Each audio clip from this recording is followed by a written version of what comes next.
जय हिंद साथियों, आप सभी का अपने YouTube channel JMS education platform पर आप सभी का स्वागत है। आप सभी के लिए हम लोग हिंदी का बेसिक से चल रहे थे सर, यहाँ तक चौपे थे कि हम लोग वर्णमाला का आज आखिरी वीडियो रहेगा। उसके बाद हम लोग प्रैक्टिस सेट करेंगे RWA की बुक का। चलते हैं सर, आज जो आखिरी था हम लोग का छुटा था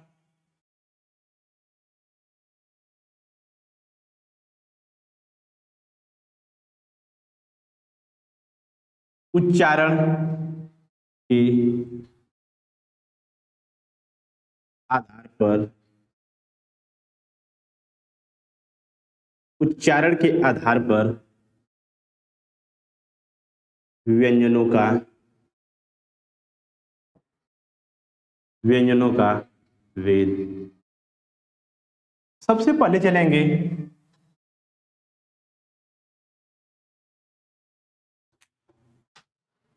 क, ख, ग, ग,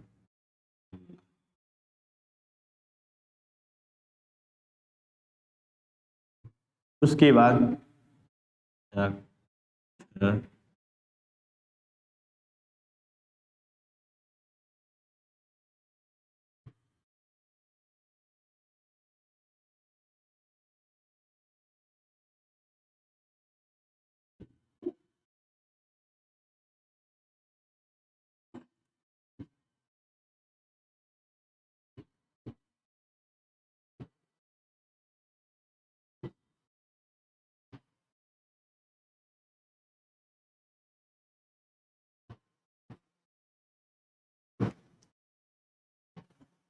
यहां तक सर पढ़े थे।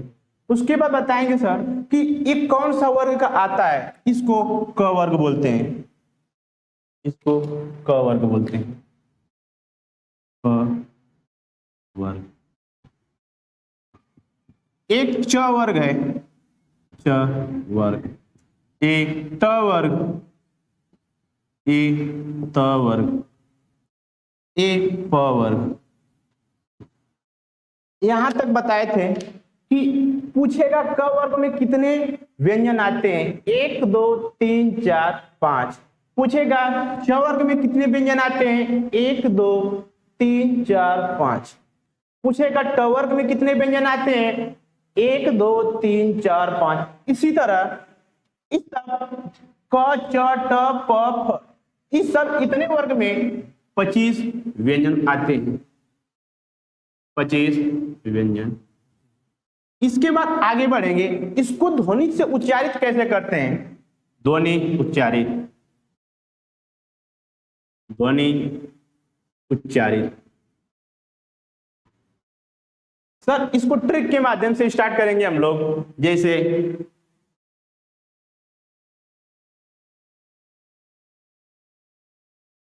इसको के टी एम डी। यहां पर सर के से होगा कंठ, के से कंठ, के से कंठ, टी से तालु, यम से मुर्दा, यम से मुर्दा, डी से दंत, ओ से ओट्स। इसको ट्रिक किस माध्यम से याद करेंगे। के से कंठ से कौन कौन बोला जाता है, कंठ से बोला जाता है के, क, ख, ग, घ, अंगा। तो के से याद करेंगे के टी एम डी ओ। इसको ट्रिक के माध्यम से। तो पूछेगा क वर्ग में कौन कौन आते हैं, उसको किससे उच्चारित किया जाता है, कंठ से। कंठ से कौन कौन आएंगे, इस सब पांचों आएंगे।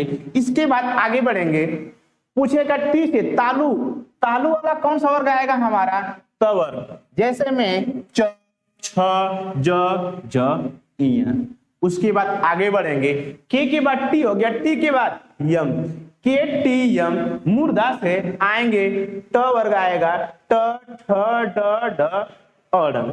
उसके बाद आगे बढ़ेंगे दंत वर्ग, दंत वर्ग में डी से के टी एम डी तो डी से आएगा हमारा दंत वर्ग आएगा त वर्ग, तरजुई, थरिया, दवा, धनुष, नल, ये दंत वर्ग में पूरे आते हैं। उसके बाद आगे बढ़ेंगे। ओट्स, इसको उच्चारित करने में प वर्ग को ओट्स का दोनों भाग सटता है। ओट्स का जो दोनों भाग रहेगा सटेगा प, फ, ब, ब, म। इसी वर्ग को हम बोलते हैं बचपन वर्ग, बच्चा या बचपन वर्ग।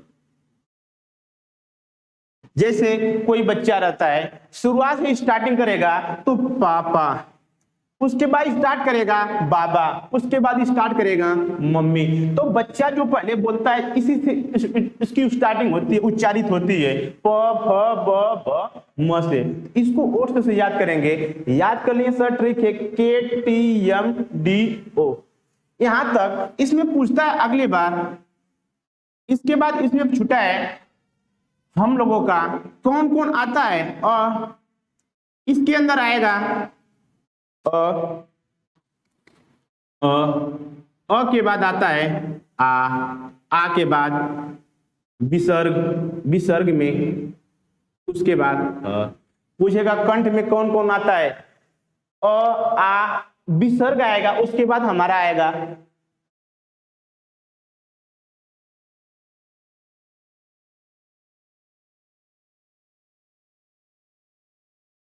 कंठ में आता है हमारा आ विसर्ग, उसके बाद है हमारा ह। तो पूछता है कि ह का उच्चारित किससे करते हैं, ह को ही कहते हैं काकल्य व्यंजन। काकल्य व्यंजन किसे कहते हैं, जिसको उच्चारित करने में मुख का पूरा भाग खुला रहे। जैसे बोलेंगे ह का बोलेंगे तो उसका मुख का पूरा भाग खुला रहे। ये किससे उच्चारित होता है, कंठ से, कंठ से उच्चारित होता है आ विसर्ग, उसके बाद आगे बढ़ेंगे। आगे बढ़ेंगे तालु।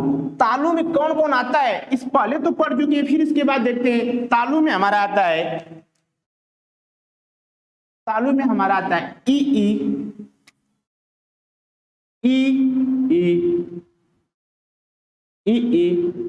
यस। पूछता है जो ई का उच्चारण किससे होता है, तालु से। उसके बाद पूछता है हमारा बड़ी ई का उच्चारण किससे होता है, तालु से। अयोती का किससे उच्चारित होता है हमारा, तालु से। अब पूछता है पुलिस में 2018 या 2017 के पुलिस में पूछा था, यह जो स बड़ा वाला स है किससे उच्चारित होता है, तालु से। तो पेपर कहीं ना कहीं से बनेगा। उसके बाद पूछ दिया बड़का स किससे उच्चारित होता है, तालु से। उसके बाद आगे मुर्दा में, मुर्दा में हमारा आता है, मुर्दा में सबसे पहले आता है री, री में ही छुपा है र में, इसके बाद री में ही छुपा है स।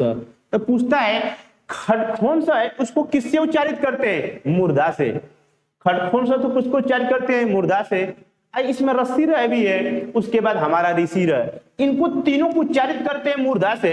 21 वर्ग में आता है ट वर्ग में। उसके बाद लास्ट में बचा, उसके लास्ट में बचा दंत, दंत में आता है लस, ल, और लास्ट में आता है दंत, दंत में आएगा इसको ल और स। पूछेगा जो हमारा छोटा सा है उसको उच्चारित किससे करते हैं, दंत से। और हमारा बच्चा कौन, ल को एक पार्श्विक व्यंजन कहते हैं, जिसको पार्श्विक व्यंजन कहते हैं कि पार्श्विक व्यंजन उसको उच्चारित करने में जीभ का ऊपर, जीभ के से बगल से हवा निकले, उसे ही पार्श्विक व्यंजन कहते हैं। ये ल और स किस में आएगा, दंत में आएगा, दंत से उच्चारित करते हैं। उसके बाद आगे बढ़ेंगे ओष्ठ से। ओष्ठ में बचा है उ,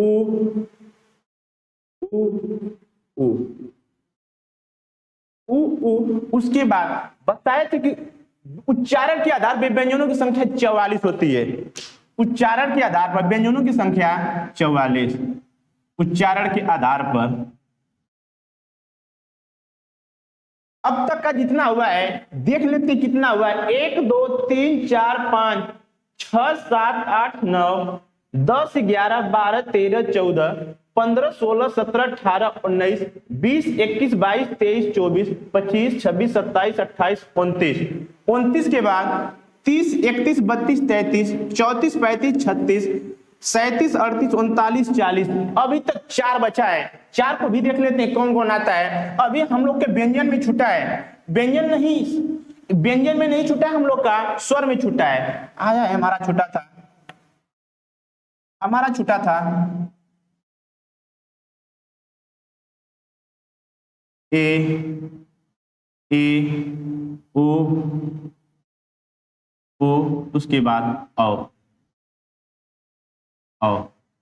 तो इसको बताए थे किससे किससे मिलकर बना था, के प्लस टी से मिलकर बना था। इसके बाद इसका निर्माण भी हुआ था के प्लस टी से, इसका निर्माण दोनों का के प्लस ओट्स से। तो पूछता है कंठ प्लस कंठोष्ठ से कौन किसको किसको उच्चारित करते हैं, ओ और औ को।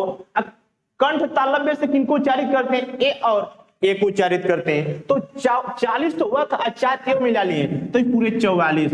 पूछता है उच्चारण के आधार पर, उच्चारित करने के आधार पर व्यंजनों की संख्या कितनी होती है, 44। पूछेगा पूरे व्यंजनों की संख्या कितनी होती है, पूछेगा उच्चारित करने के आधार पर वर्णों की संख्या कितनी है, 44। उसके बाद पूछेगा पूरे कितनी है, व्यंजन पूरा पूछेगा तो मूल बताते हैं 33, कुल बताएंगे 39, कुल बताएंगे 39। ये तो व्यंजनों की संख्या। अब पूछेगा पूरे वर्णों की संख्या कितनी है, पूरे वर्णों की संख्या हम लोग की 52 है। ठीक है, इसके बाद इसको इसकी स्लाइड मान लीजिए, इसके बाद आगे बढ़ते हैं।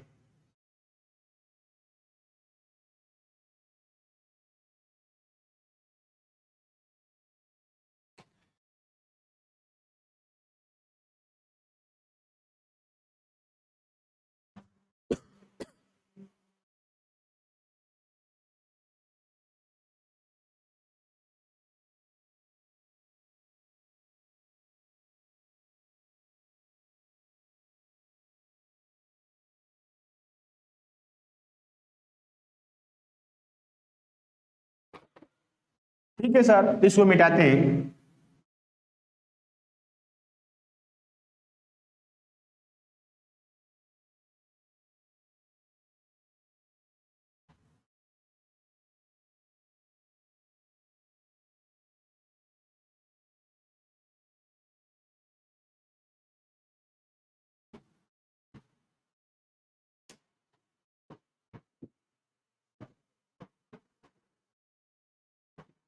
आगे बढ़ेंगे, आज इसका आखिरी है वीडियो है, उसके बाद आगे बढ़ेंगे। प्राण तत्वों के आधार पर, प्राण तत्वों के आधार पर इसको प्राण का अर्थ होता है हवा, प्राण का अर्थ होता है हवा। सबसे पहले आता है अल्प प्राण। इसके भागों में बांटेंगे 2 भागों में, अल्प प्राण और दूसरा का हमारा है मां प्राण। अल्प में जिसके आगे बताए थे, पीछे से ही पढ़ते आ रहे हैं कि अल्प जिसके आगे अ लग गया उसका अर्थ होता है नहीं, मतलब न के बराबर अप्राण मिस होता है हवा, जिसको उच्चारित करने में कम हवा की आवश्यकता होती है, जिसको उच्चारित करने में कम हवा की आवश्यकता होती है उसे ही कहते हैं अल्प प्राण। अल्प प्राण में कौन कौन आते हैं, अल्प प्राण में 1, 3, 5। अल्प प्राण में 1, 3, 5, एक आएगा, फिर उसके बाद 3, उसके बाद 5, 1, 3, 5, उसके बाद अंतहस्त व्यंजन। अंतहस्त में आते हैं य, र, ल, व। उसके बाद आगे बढ़ेंगे, इसी में पूछता है जो अल्प प्राण रहते हैं हम लोग स्वरों को भी उच्चारित करते हैं, उनमें भी उच्चारित करने में बहुत कम समय लगता है, तो स्वर भी इसी के अंदर आते हैं। अल्प प्राण के अंदर पूरे टोटल कितने स्वर हैं, 11, पूरे टोटल 11 स्वर भी आते हैं हम लोग के अल्प प्राण में। तो पूछता है कि इन लोगों की संख्या कितनी, इनको जोड़ेंगे तो 15 होंगे, इनको पूरा जोड़ेंगे तो 15, अब 15 प्लस 11 अब प्लस 4। उसके बाद अगला बढ़ेंगे एक और रहता है 15, 11, 4, तो इसकी पूरी संख्या होती है 31, इसकी पूरी संख्या होती है 31। तब 15 इसको जोड़ेंगे तो हमारा हो गया 26, और 26 4 30। और लास्ट में हम लोग का बचा है, लास्ट में बचा है हम लोग का, लास्ट में बचा है जो उच्छिप में जो रहता है डमरू वाला वो रहता है। उसके बाद जोड़ेंगे तो एक मिलाएं तो पूछता है कि अल्प प्राणों की संख्या कितनी होती है, 31। अल्प प्राणों की संख्या 31। इसका स्क्रीनशॉट लीजिए, उसके बाद आगे बढ़ते हैं।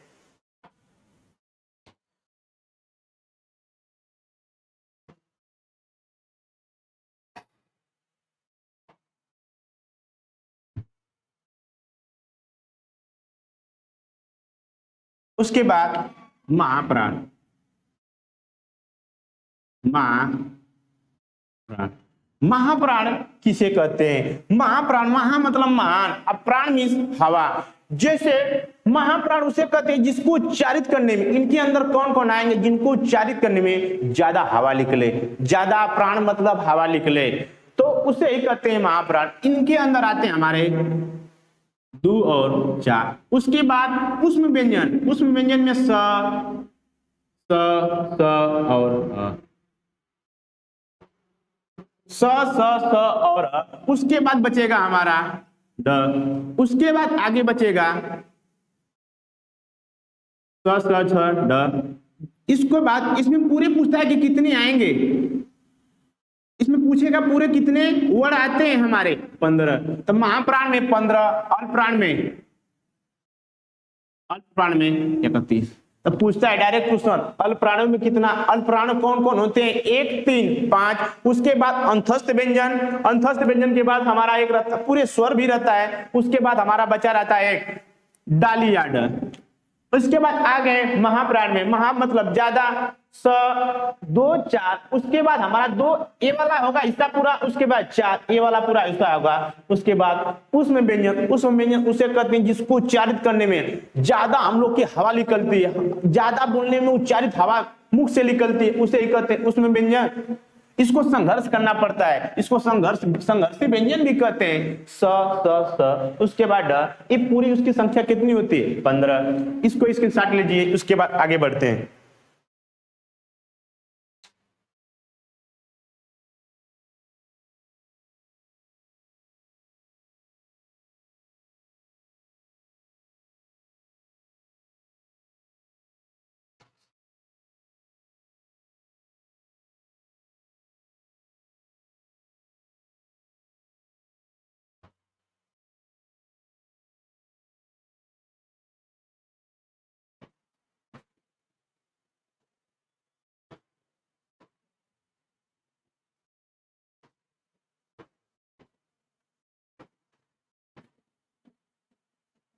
उसके बाद आगे बढ़ते हैं। पूछेगा गो सत्व के आधार पर व्यंजनों का वर्गीकरण। इसमें भी होता है 2 भाग। पहला होता है अघोष, दूसरा का होता है हमारा सघोष। पहला होता है हमारा अघोष और दूसरा का होता है हमारा सघोष। इसके बाद पूछता है अघोष का परिभाषा क्या होता है सर? अघोष की परिभाषा होती है, अघोष मतलब घोष का अर्थ होता है कंपन, घोष का अर्थ होता है कंपन। जिसको उच्चारित करने में अघोष पूछेगा, इनकी संख्या पूरी होती है 13, सघोष की संख्या पूरी होती है 31। इसी का उल्टा हो जाएगा 31। तो अघोष में कौन कौन आते हैं? अघोष में आएंगे भैया 1, 2। जैसे में 1 और 2 क वाला पूरा आएगा, उसके बाद तो 5 है वह 5 है वह 5 5 10। उसके बाद लास्ट में बचता है हमारा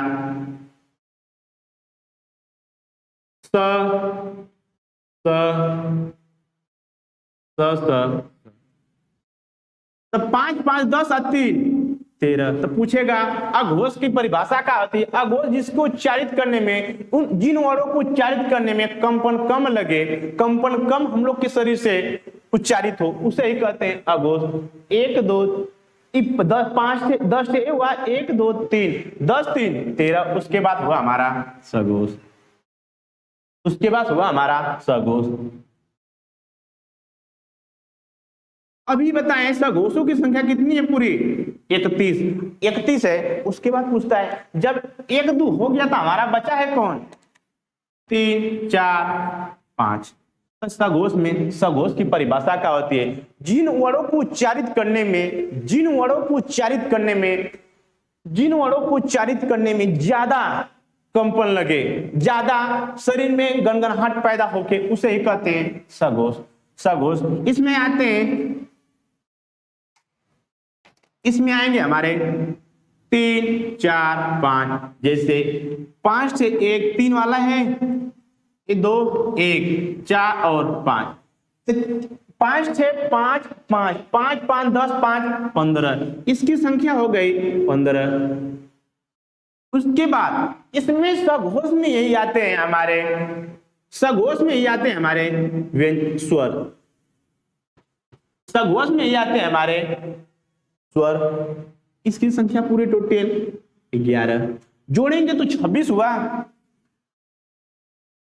उसके बाद आगे बचा अभी 5 से छूटा है तो हम लोग का इसमें उसमें व्यंजन हो गया। इसमें बचा है अंतस्थ व्यंजन। अंतस्थ व्यंजन की परिभाषा बताए थे, जिनको उच्चारित करने में अंतस्थ की हम लोग का शरीर का बहुत कम, जैसे यह बोलते हैं कम समय में उच्चारित कर लेते हैं, उसे क्या कहते हैं? अंतस्थ। इसको संघर्ष नहीं करता है, संघर्षहीन व्यंजन भी कहते हैं अंतस्थ।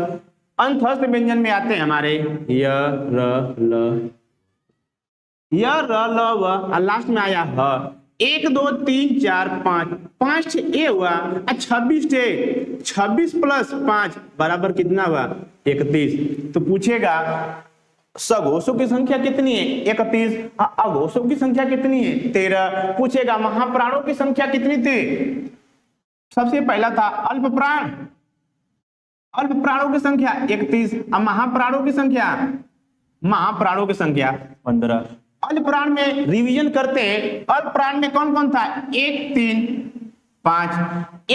5। उसके बाद अंतस्थ व्यंजन य र ल व। उसके बाद पूरे हमारे क्या थे? स्वर थे। उसके बाद महाप्राण, महा मतलब ज्यादा, अप्राण मिश्र हवा, जिनको उच्चारित करने में ज्यादा हवा हमारे मुख से बाहर निकलते, उसे कहते हैं महाप्राण। इसकी संख्या 15। बचा है 2 और 4। 2 4 के बाद हमारा बचा महाप्राण। अल्पप्राण तो हो गया। उसके बाद बचा हमारा उसमें व्यंजन स, उसके बाद उसके बाद लास्ट में बचा हमारा 1 2 3 4। इस 4 8 5 5 10 अब प्लस 4 14 प्लस 1 हमारा बचा था इसमें, ये तो हो गया। उसके बाद 1 बचा था हमारा लबकंड। तो इसकी पूरी संख्या कितनी हो गई? 15। सर इसके बाद इसके आज के लिए इतना ही।